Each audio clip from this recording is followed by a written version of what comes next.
There's a power you hold that most people underestimate. It's not in your words. It's not in your actions. It's in your silence. Silence is not weakness. Silence is not surrender. Silence is the ultimate strength because it shows mastery over yourself. It shows you don't need to react to prove your worth.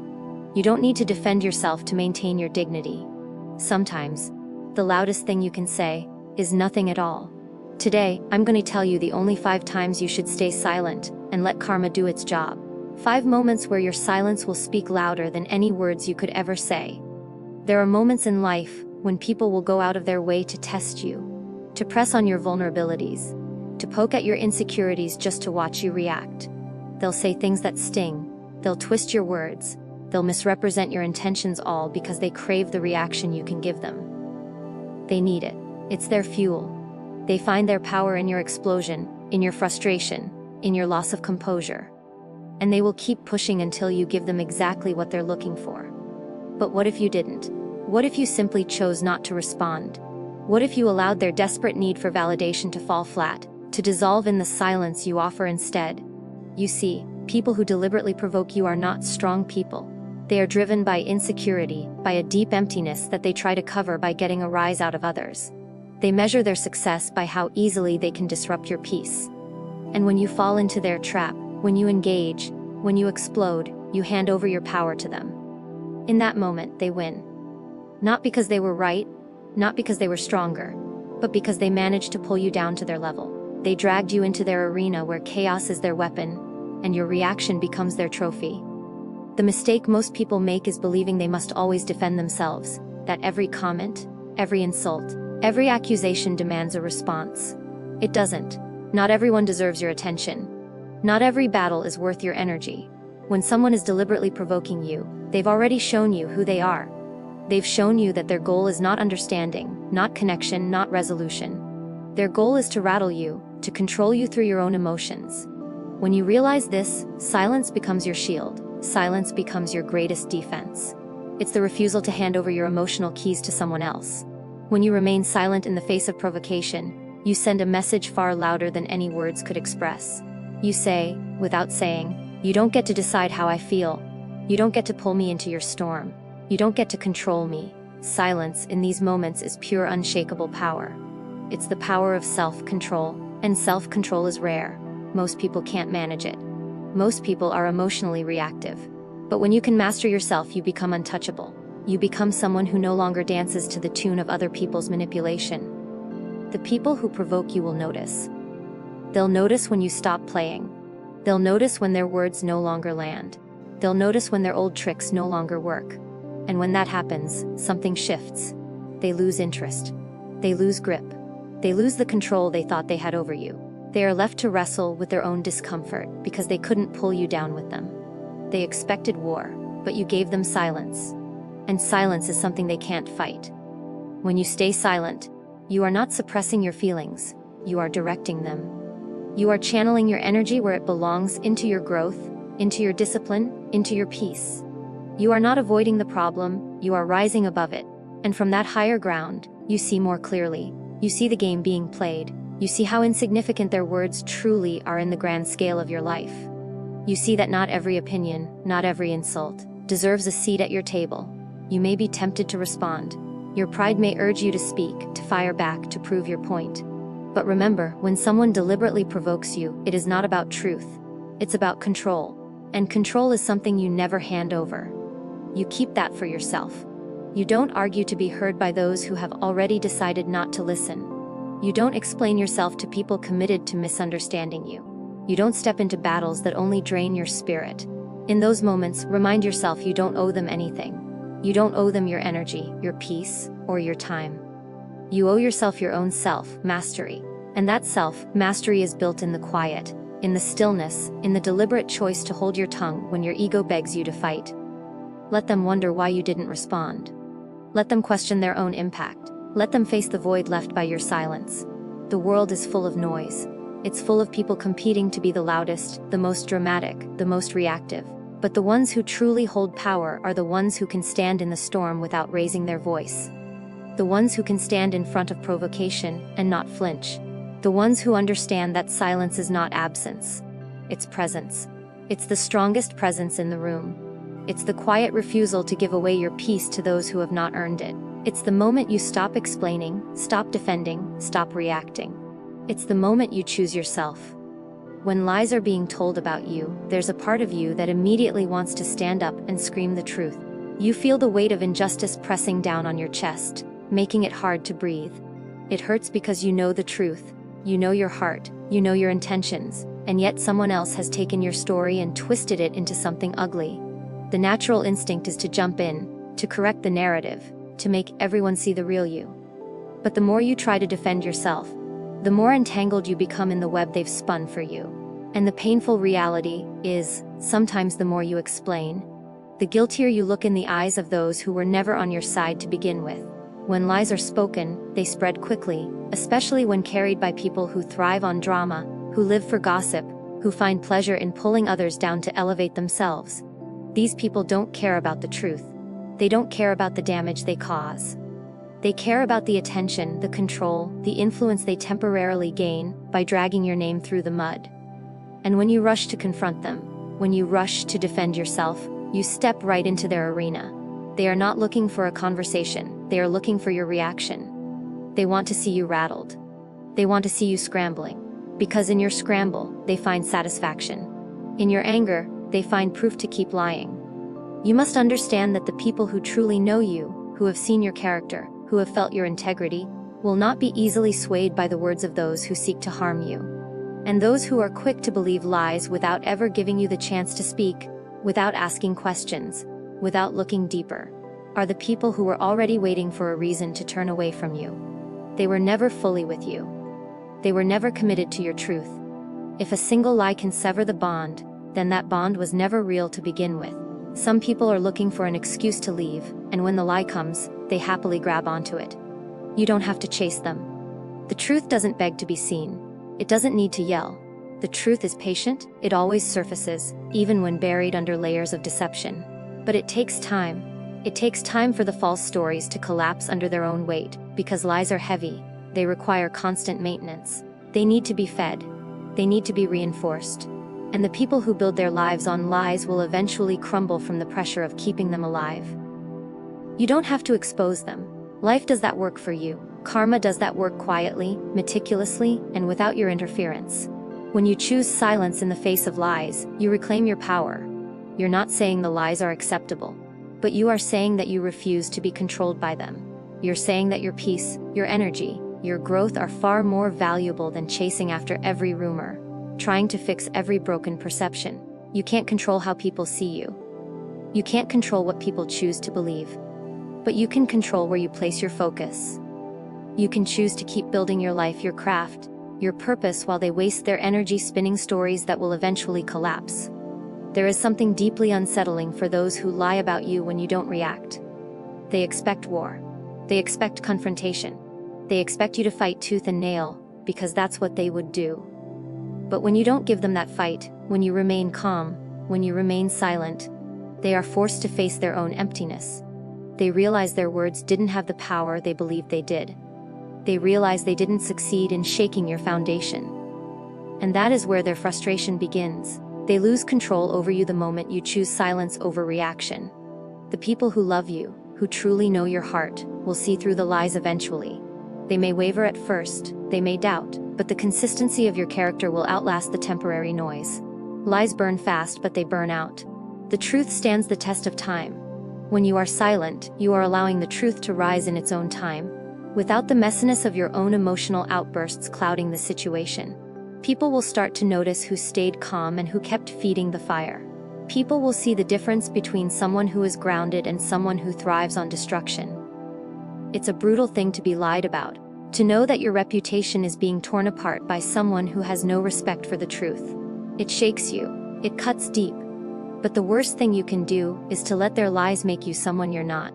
You can't let them push you into desperation, into rage, into a version of yourself that you don't even recognize. Your silence is not just about ignoring the lies, it's about protecting the person you've worked so hard to become. You don't shrink for liars. You don't diminish yourself to fit into their narrative. You stay tall, you stay whole, you stay you. There will always be people who distort the truth for their own benefit, who twist stories to manipulate others, who rewrite history to make themselves look better. That's life, but you don't have to join them on that level. You don't have to match their energy. Silence is not passivity. It's precision. It's discipline. It's the choice to not hand over your peace to people who are not worthy of it. It's the choice to trust that the people who matter will see you, will feel you, will know you, without you having to chase after their approval. Sometimes, the most powerful statement you can make is no statement at all. Not because you don't have something to say, but because you understand that what truly matters doesn't need to be screamed. It doesn't need to be defended in the court of public opinion. It will reveal itself in time. Lies are loud in the beginning. They make a lot of noise. But the truth, oh, the truth, walks in with quiet, undeniable authority. And when it does, no amount of lies can stand in its way. When you're being criticized by those who haven't built anything, it's easy to feel the sting of their words. It's easy to question yourself, to doubt your path, to wonder if maybe they see something you don't. That's the danger of criticism. It sneaks into your mind and starts to erode your confidence, especially when it comes from people who speak loudly, who seem certain, who act as if they know better. But the truth is, people who haven't built anything often speak the loudest because they've never had to face the cost of creation. They've never felt the weight of responsibility. They've never risked, never struggled, never sacrificed for something bigger than themselves. And it's always easier to tear something down than to build something up. People who haven't built anything stand on the sidelines, pointing fingers, throwing stones, offering opinions from a safe distance. They don't carry the bruises that come with real effort. They haven't put their reputation, their time, their resources on the line to create something of value. It's comfortable to sit back and judge when you have nothing to lose. And yet, these are often the voices that reach you, that challenge you, that try to convince you that you're doing it wrong, that you should quit, that you're not good enough. They critique from a place of inexperience, but they deliver their words with the conviction of an expert. What they fail to understand is that the process of building anything, whether it's a business, a career, a relationship, or a better version of yourself, is messy, it's imperfect, it's filled with setbacks, with revisions, with mistakes. The people who build know this. The people who build understand that growth is not linear, that excellence is forged in the fire of failure. But the ones who have never dared, never tried, they expect perfection from the start. They judge you for every misstep, every delay, every detour because they've never felt the sting of falling and getting back up. Criticism from those who have never built anything often lacks depth. It's surface level, quick to condemn, quick to dismiss. They don't see the late nights, the sacrifices, the relentless effort behind what you're creating. They see only the finished product. And if it doesn't meet their narrow expectations, they assume you've failed. But failure is a word people throw around when they've never had the courage to fail themselves. They don't understand that failure is not the opposite of success. It's part of success. It's the currency you pay to learn, to grow, to build something real. People who haven't built anything often criticize because it's easier than self-reflection. It's easier to pick apart someone else's journey than to confront their own stagnation. It's easier to find fault in your ambition than to ask themselves why they've never pursued their own. Their criticism is a shield that protects them from having to face their own fears, their own unrealized potential. When they tear you down, they momentarily feel taller, more significant, more relevant. But their relevance is borrowed. It's dependent on your attention, your reaction, your willingness to engage. You'll find that those who have built something of their own rarely criticize in the same way. They offer feedback, not destruction. They offer perspective, not ridicule. They know what it takes. They know the cost. They respect the process because they've lived it. The ones who haven't built anything, they don't know what it's like to put your heart into something and risk seeing it fail. They don't know the vulnerability it takes to step out in front of the world and say, "Here, I made this." They sit comfortably in the shadows while you stand exposed under the spotlight, taking the blows that come with creation. There's a specific type of critic who positions themselves as superior simply because they can identify flaws. But spotting flaws is not a skill. It's easy. Anyone can point out cracks. The real skill is in building something solid despite those cracks, in continuing to work through imperfections, in standing by your work even when it's not yet finished. The critic who's never built anything doesn't have the resilience to stay in the game when it gets hard. They only know how to watch. They only know how to talk. And talking requires nothing. A building requires everything. You may notice that the critics who haven't built anything are relentless, not because they care about your growth, but because your progress is a mirror to their own inaction. Watching you move forward, watching you create, watching you risk something they never had the courage to pursue, it unsettles them. It exposes the gap between who they are and who they could have been. They critique you to convince themselves they are still in control, that their opinions matter, that they have influence. But influence is not gained through volume. It's gained through action, through example, through building. The voices that haven't built anything will tell you that you're doing it wrong, that you're wasting your time, that you'll never make it. But those are projections of their own limitations. They don't know your vision. They don't know the long nights you've endured, the countless hours you've poured into your mission. They see only what's visible. They don't see the invisible foundation you've laid, brick by brick through discipline, sacrifice, and relentless effort. They have no idea what it takes to keep building when it would be easier to stop. In the end, criticism from those who haven't built anything carries no weight unless you decide to carry it. They may be loud, they may be persistent, but their words are empty. They lack the depth of experience, the weight of failure, the strength of perseverance. They can't measure your progress because they've never taken a step. They can't understand your process because they've never started their own. They are not your competition. They are not your judges. They are not your mentors. They are spectators, and the opinions of spectators do not shape the game. When someone walks away from you, the first instinct is to chase. It's a natural reaction, driven by confusion, by panic, by the sudden void their absence creates. The mind scrambles for answers, replaying every moment, every word, searching for where things went wrong. You start questioning your worth, your actions, your entire self. It's painful because you invested your time, your energy, your heart into that connection, and the departure feels like a silent verdict against you. It leaves you standing in the middle of unfinished conversations, with emotions you don't know where to place. There's a desperate need for closure when someone leaves. You want an explanation, a reason that makes sense, something that gives you peace. But sometimes, they don't offer it. Sometimes, they just go, leaving you to fill in the blanks. That silence can be louder than any goodbye.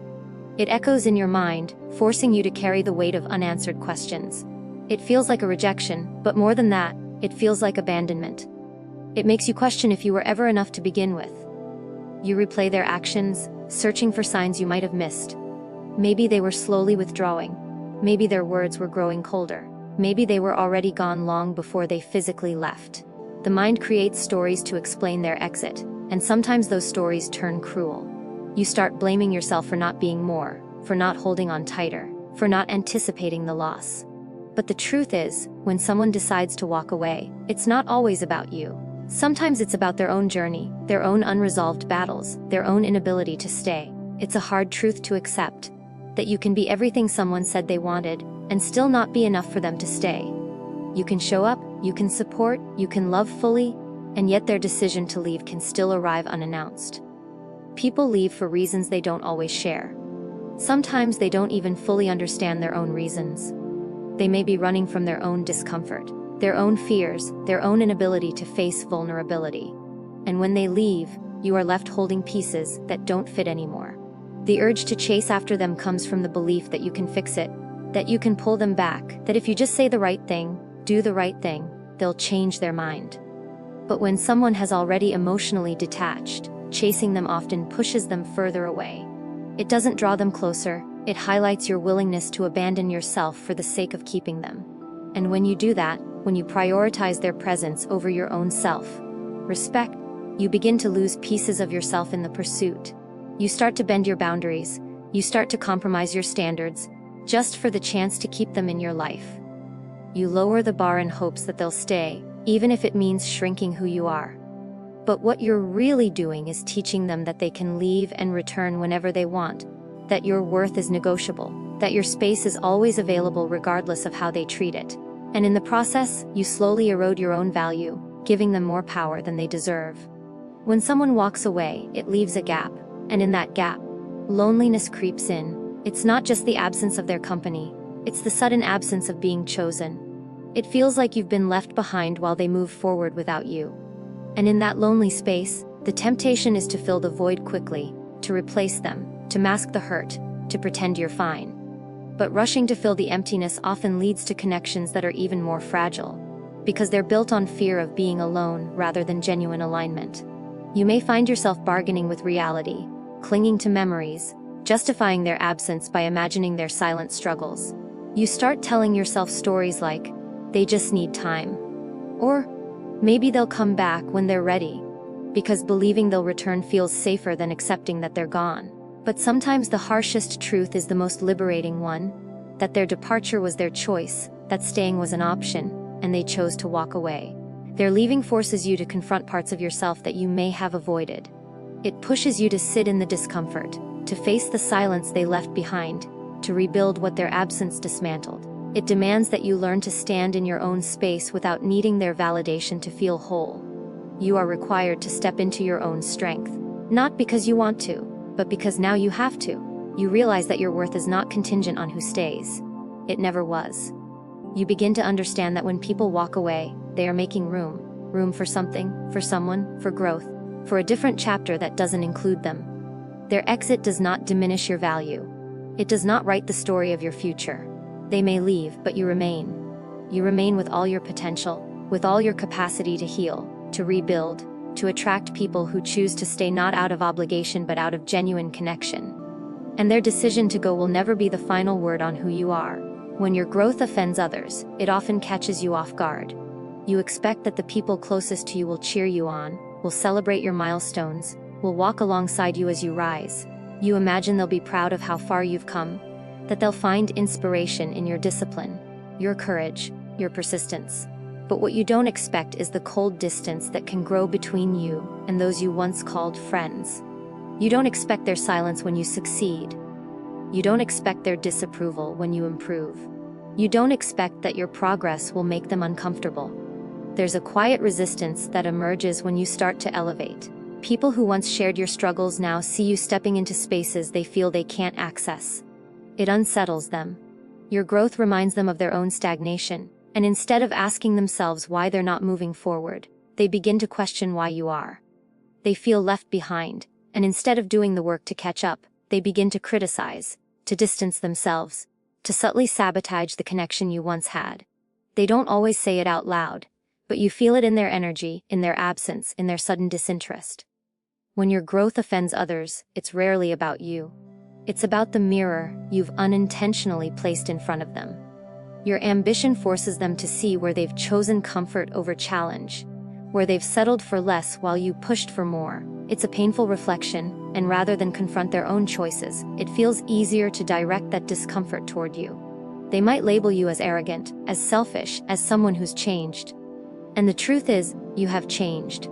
Growth requires change. And not everyone is prepared to meet the version of you that refuses to stay small. There's an expectation, especially among long-term friends and family, that you should remain who you've always been. There's comfort in the familiar. There's safety in predictability. When you break out of that mold, when you choose new habits, new environments, new standards, you disrupt the dynamic. You introduce a new rhythm they didn't agree to. You no longer fit neatly into the role you once played, and that shift can feel threatening to those who depended on your former self. Sometimes it's not what you've done that bothers them, it's that you dared to do it without them. When your growth offends others, you may start to feel guilty for outgrowing certain conversations, certain spaces, certain people. You may shrink to keep the peace, to avoid making others uncomfortable, to preserve old relationships. But shrinking doesn't serve you. Shrinking to fit into spaces you've outgrown only delays your own evolution. The people who are meant to stay in your life will either grow with you, or make peace with your growth. But those who resist it will try to pull you back, not because they hate you, but because they're afraid of losing the version of you they were comfortable with. It's hard to accept that sometimes the people you love most will quietly root for your failure, not because they are evil, but because your success forces them to confront their own potential that they've ignored. Your wins remind them of their own unpursued dreams. Your progress becomes a silent accusation, even when you never intended it to be. They begin to distance themselves or offer backhanded compliments, or even worse, they subtly hope you fall so they can feel validated in staying where they are. It's a painful realization that support is not always guaranteed, even from those you thought would always be in your corner. You may find that you start holding back parts of your story, minimizing your victories, softening your ambition to make others feel more comfortable. You begin to silence your excitement, afraid that sharing your progress will sound like bragging. You trade authenticity for acceptance, telling yourself that keeping your circle intact is more important than fully stepping into who you're becoming. But that's a heavy trade. It costs you your own growth, your own joy, your own momentum. You can't keep making yourself small to protect people from their own insecurities. Your growth will offend those who are committed to comfort. It will make people question why they stayed still when you moved forward. It will make them uncomfortable because it shows what's possible, and what's possible often shines a harsh light on what's been avoided. People will find ways to downplay your success. They'll tell you that you've changed as if that's a flaw. They'll remind you of who you used to be as a way to tether you to the past. They'll talk about you instead of to you. They'll write their own story about your journey, because accepting the real story would require them to reflect on their own. Sometimes you'll realize that the price of growth is distance. Distance from people who refuse to evolve. Distance from environments that can no longer hold the weight of your ambition. Distance from conversations that no longer nourish you. That distance can feel lonely, but it also creates room for alignment. It creates room for people who aren't offended by your growth, who aren't intimidated by your success, who don't feel left behind but instead feel inspired to keep going themselves. Growth attracts growth, but only if you give yourself permission to stand fully in it. There will be moments when you question if it's worth it. If losing certain people, certain relationships, certain communities is too high a price to pay. You will ask yourself whether you should slow down just to keep them with you. But slowing down for others will never make them speed up. It will only keep you stuck in places you've already outgrown. Your growth will always reveal who is willing to evolve with you, and who was only comfortable with the version of you that stayed small.